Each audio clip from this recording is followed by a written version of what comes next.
If I was going with a bunch of young men and women on a bus and we drove by a beautiful mansion, it's just a gorgeous house on top of a hill, just an absolutely beautiful, stunning house.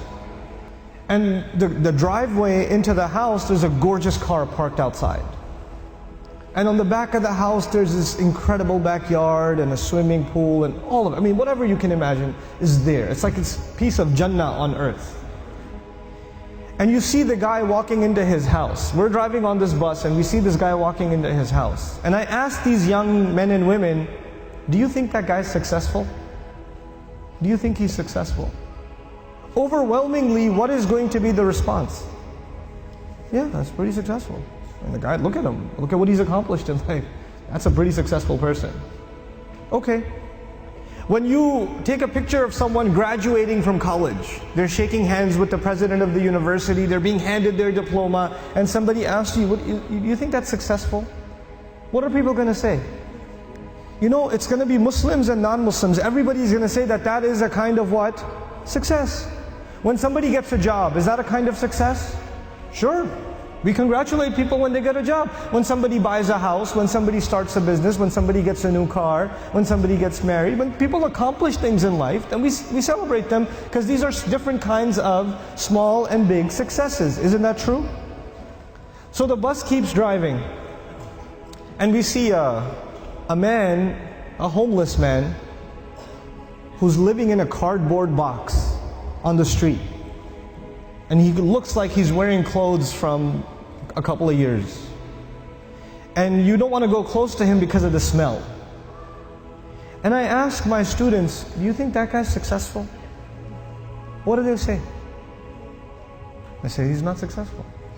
Now imagine if I was riding in this bus, but in this bus there were not Muslim boys and girls, but they were Christian boys and girls, or Jewish boys and girls, or atheist boys and girls, or agnostic boys and girls, or Buddhist boys and girls. And I asked them the same exact question. Do you think their answers would be the same?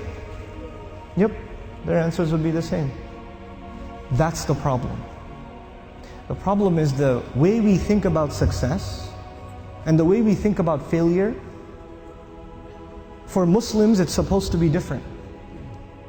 All human beings can see it a certain way, that's fine. They have the apparent view of success and failure. But us, Muslims, Allah has given us clearer glasses. And once you look at reality through these glasses, you see something other people cannot see. You see something other people cannot see. So when you put those glasses on, then you start thinking about the Book of Allah and you realize that one of the most beautiful, captivating, magnificent homes that was ever built was the castle of Fir'aun. It was one of the most amazing homes ever built. And if our bus was driving by the castle of Fir'aun and he was walking into his house and I asked my Muslim children, is that successful? Is that guy successful? What would their answer be?